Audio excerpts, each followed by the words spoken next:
નમસ્કાર દોસ્તો, જય જવાન જય કિસાન। તો દોસ્તો વરસાદ તો બરાબરનો થઈ ગયો છે ને વાવણી પણ સરસ મજાની થઈ ગઈ છે। અત્યારે બધા વાવણીના કામ ચાલુ છે। તો દોસ્તો આજે હું સરસ મજાના ખેતરે આવ્યો છું, ત્યાં મગફળીની વાવણી કરવાની છે। આજના આધુનિક સમયમાં તો લગભગ વાવણી કરવા માટે સારા ટ્રેક્ટર ને ટેકનોલોજીવાળા બધા સાધનો આવી ગયા છે, પણ અત્યારે હું જે ખેતર આવ્યો છું ને ત્યાં બળદથી જૂની પદ્ધતિથી વાવણી કરવાની છે। તો તમને બતાવું કે એકદમ જૂની પદ્ધતિથી બળદથી કઈ રીતની વાવણી કરવામાં આવે છે। આજે રજા તો શું કરતી છે કઈ નહીં આ દેહો ને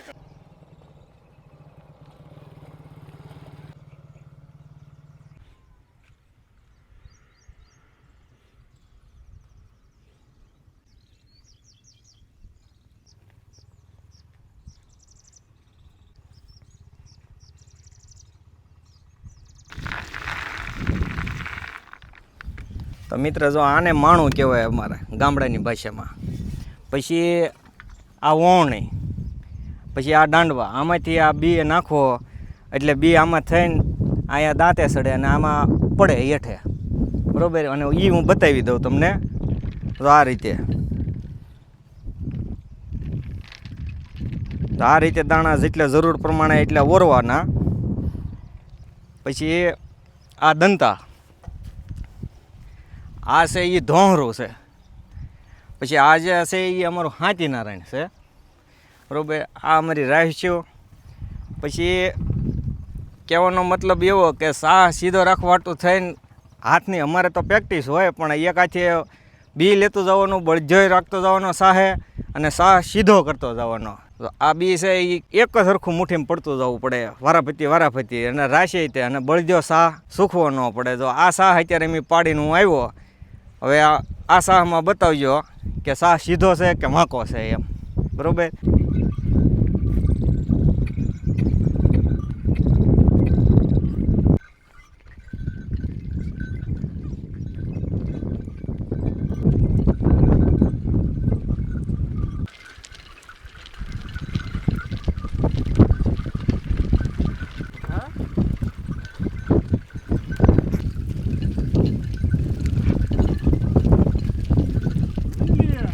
થોડાક હવે આરામ છે અને ચા આવી ગઈ છે, અને વાડીએ ચા પીવાની તો અલગ જ મજા આવે।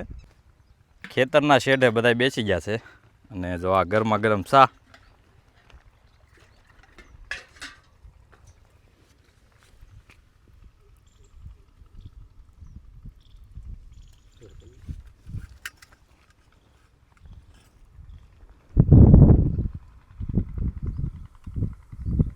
આમ તો હું ક્યારેય ચા નથી પીતો, પણ આવો વાડીએ હોય ને આવું વાતાવરણ હોય તો ચા પીવાની મોજ પડી જાય। બસ થોડી। તો જો આ છે ચાની મજા, ને આ છે ગામડાની મજા।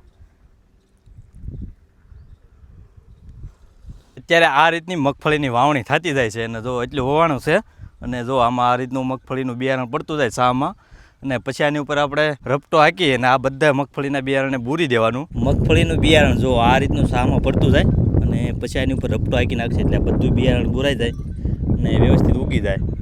અને જો આ પાછા બળદ રિટર્ન થઈ જશે।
આ છે આપણી જૂની અને પરંપરાગત વાવણી। અત્યારના આધુનિક સમયમાં તો મોટા મોટા ટ્રેક્ટર અને સારા ટેકનોલોજીવાળા વાવણી આવી ગયા છે, પણ આવા બળદ દ્વારા ખેતી તો ખૂબ ઓછા પ્રમાણમાં થતી હોય છે અને આ વાવણી કરવા માટે ખૂબ જ અનુભવ અને આવડતની જરૂર પડે છે. કારણ કે આમાં સાહ વાંકો પણ ન થવો જોઈએ અને માપસરનું બિયારણ પડવું જોઈએ, ઓછું પણ ન પડવું જોઈએ અને વધારે પણ ન પડવું જોઈએ. તમે જોઈ શકો છો સાહ પણ જો એકદમ સીધા છે. સાહ જો હાથે જ કરેલો છે બળદ દ્વારા, પણ જો એકદમ સીધી લીટી પડી ગઈ છે. આ રીતની વાવણી કરવા માટે ખૂબ જ મહેનતની જરૂર પડતી હોય છે. કારણ કે જેટલા વખત આમ બળદ જાય પાછા આવશે જશે, જેટલા વખત જાય છે ને એટલા વખત ખેતરમાં પાછળ ફરવું પડશે. તો તમે વિચાર કરો કે આ 4 વીઘાનું ખેતર છે તો કેટલા વખત જવું પડશે ને કેટલા વખત આવવું પડશે અને પાછળ કેટલું હાલવું પડશે, તો કેટલી મહેનત થશે ખાલી આ 4 વીઘામાં. આ જે ખેતરમાં ઊભા છે ને એ ખેડૂત 25 વીઘાનું આ રીતનું વાવશે. તમે વિચાર કરો તે કેટલું હાલવું પડશે. થોડી વાર પહેલાં સા આવી હતી, હવે પાછું શરબત આવી ગયું છે. લીંબુ શરબત છે હાથે બનાવેલું.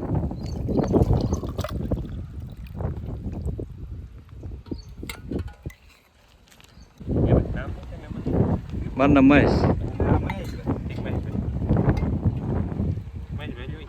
જો ચાલો બપોરનો ટાઈમ થઈ ગયો છે ને હવે થોડી વારમાં જમવા જવાનું છે. હવે બળદને છોડી લેવાના અને પછી જવાનું છે જમવા.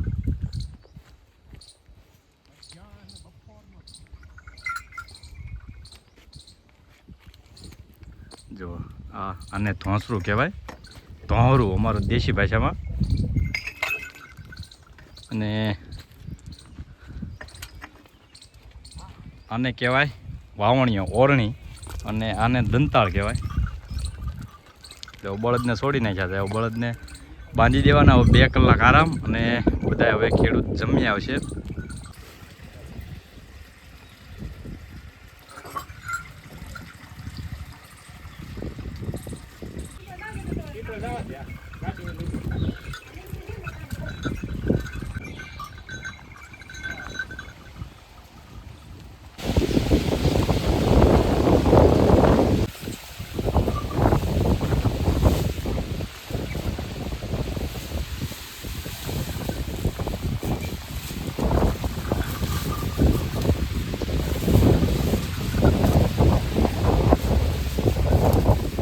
બપોરનું જમવા બેસી ગયા છે અને જમવામાં શું શું છે તમને બતાવું.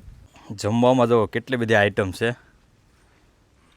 બાજરાના રોટલા છે, ઘઉંની રોટલી છે, લાપસી છે, આખા રીંગણાનું શાક છે, રીંગણા બટેટાનું શાક છે, સલાડ છે, દાળ ભાત છે અને સરસ મજાનું વાતાવરણ છે. જો લીમડાનું ઝાડ છે અને આજુબાજુનું વાતાવરણ જો.